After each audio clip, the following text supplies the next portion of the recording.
Hello guys, this is Doronsmovies, and today I got another top 5 video. So I will be giving you my top 5 zones in World of Warcraft, looking at them from a lore perspective. So I know there are a lot of zones in the entire Warcraft franchise, universe, and not just in the game, but generally in the entire lore. But I will only cover the ones that are currently in World of Warcraft and that are most important for the current and the relevant lore, but also some of the ancient lore as well. Now, since it's a top 5, I can't fit in all of them, but I tried to get a decent variety of them, so it's not the same thing. So anyways, without further ado, let's just get to the list. Number 5, Shadowmoon Valley. Now, this is one of the most important zones currently in the upcoming expansion, Warlords of Draenor, but also very relevant looking at the entire scale of the Warcraft history and the way things happened as they did. So, as you can see from Warlords of Draenor, it used to be one of the most beautiful zones in the entire world of Draenor, but due to the energies from the portals and the destruction of the world and all sorts of stuff that happened there, the zone still remained there, although deeply damaged by all of the fell energies and the demonic presence. So the ancient temple of Karabor, which is also the home to Velen, used to be located there in its full might, but after the formation of the First Horde, Gul'dan ordered for it to be conquered and turned into the Black Temple. Later on it was taken by the Burning Legion and renamed the Black Citadel and was the throne of the Pit Lord Magteridon, although after that it was taken by Illidan the Betrayer. And all in all, Shadowmoon Valley is valuable to the Warcraft lore, and both the Orcs and the Draenei used to be settled there, and due to the actions that happened, a lot of things changed and are now as it is. But it's also quite important, even in the recent discussions with the entire faction hubs like the Temple of Karabor and all of that, even though that is already kind of decided. Number 4, Ner'zhul Glades. Also one of the most important zones history-wise. Thousands of years ago, it used to be the landing ground for the High Elves that first arrived to the Eastern Kingdoms, although they were driven mad by the thing that sleeps below Ner'zhul that I mentioned in a few videos in the past, which is suggested to be in the Whispering Forest. And it was speculated to be an old god that was under the Whispering Forest, but it turned out that wasn't the case, and at this point it is still kind of unknown. It also used to be the home of the Guardians of Ner'zhul that were fighting against the Greater Darkness. Now later on it was one of the main lands of Lordaeron, quite a peaceful land until the Third War, and Ner'zhul was one of the first zones to fall under Arthas and his Scourge, and most of the citizens were turned into slaves and just mindless ghouls. Now, after Arthas' departure to Northrend, it was actually taken by Sylvanas and her Forsaken, and once the capital of Lordaeron was turned into the capital of the Undead and renamed Undercity. Now, this is one of the rare zones that is highly important, history-wise, like thousands of years ago, but it is also very important in the most recent history as well, and most likely even the future history, as it was kinda hinted on the previous BlizzCon, the BlizzCon 2013, that there might be a Sylvanas expansion in the future, so if there is such an expansion, Ner'zhul Glades will definitely play quite a big role in that. Number 3, Dragonblight. A very important zone lore-wise, although mostly in the ancient history and the forming of the dragon aspects, although it was kind of mentioned in Troll Shadow of the Aspects and some of the recent stuff, but generally it's most important in the ancient history.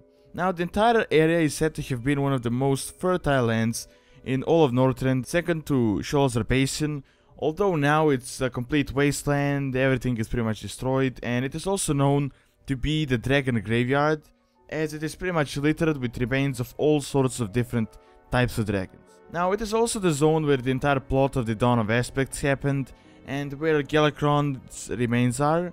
Now, Galakrond used to be the main proto-drake that devoured other proto-drakes and did all sorts of horrible things, for which later on he was killed by the Proto-Drake Rebellion, and part of the Proto-Drake Rebellion were the 5 aspects. And after that event, with the help of the Titans, the proto-drakes were formed into separate dragonflights, and thus the dragon aspects were created. And apart from just dragons, it is also the place where the Path of the Titans is, which is quite interesting, and it goes all the way from the Storm Peaks to the bottom of Dragonblight, and it's like a huge road. Now, this is also the initial location where Arthas and his Scourge landed in Northrend, and mostly the home of the Nerubians, and where the entrance to their kingdom Azil-Nerub is.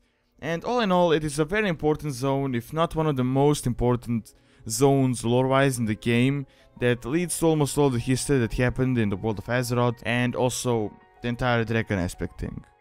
Number 2, Ashara. Now this is one of the most transformed zones in the entire game, and it has been transformed multiple times, and it is also historically important quite a lot. Now Ashara was once the metropolis of the Night Elves and the home to the Highborn, and this is where the demons first landed through the portal, and also the entire corruption of Ashara and the fooling of all the Night Elves and everything. Now it was almost entirely destroyed by the arrival of the Burning Legion, and some parts of the cities are said to have even fallen into the sea. Also, Lake Menar is an important point, and also where the Menar Academy was, and it was revealed in Cataclysm that some of the students tried to stop everything but in the end failed, so that's quite an interesting and also an important questline. Now, after the Shattering, just a bit before the Cataclysm, the zone was taken by the Horde, more specifically the Bilgewater Cartel, and in a way it was kinda reshaped to resemble the Horde symbol. And it is probably one of the most important zones in the entire ancient history, due to the first Burning Legion invasion and everything that happened there, and pretty much from that event, when the Burning Legion arrived, the entire Warcraft history, all that stuff started. And lastly, number 1, Hellfire Peninsula, also known as the Tanaan jungle. Now the reason why this is in the first place isn't because it's like a super relevant zone in the ancient history, like Dragonblight or Ashara or Tirisfal Glades, but mostly because it's important to the most recent lore, the most recent expansion worlds of Draenor, and also important to the start of the entire franchise, as at the time the game was mostly orcs versus humans, and this is exactly how the orcs came to the world to fight the humans. Now originally it was a lush zone called Tanaan Jungle, but with the opening of the Dark Portal and pretty much everything that happened in between, it was turned into a terrible wasteland, and probably one of the zones that suffered the most. Now thousands of demons went through these lands, and it was beyond heavily affected by demonic fell magics, and after the entire world exploded, Tanaan Jungle got the short end of it. And right now in the newest expansion, Worlds of Draenor, it is the starting zone, and a lot of very important things happen on there. Of course, in a different line of actions as it has happened in the actual timeline. So that is all I have for this list. As I said, these are just some of the zones. I know there are a lot of other very important zones that I just couldn't fit into the video, but are just as relevant, like Mount Hyjal for example, or even Nagrand. But it's a top 5, so I can't really fit in everything. Now do give me some feedback and comment below on the zones you think are very relevant lore-wise. And anyways, don't forget to like, favorite and subscribe, as it really helps out the channel a lot and keeps these videos going. Also check out my Twitch TV stream, as I'm getting a bit more serious into it now, also getting some new equipment for it. And I stream a few times a week for a few hours, and I also do a few giveaways every few weeks. Although it's kinda based on the point system, which is generally just a loyalty system, and all of the info about it is in the FAQ section on my Twitch channel. Anyways, thanks so much for taking your time to watch this video, and see you next time.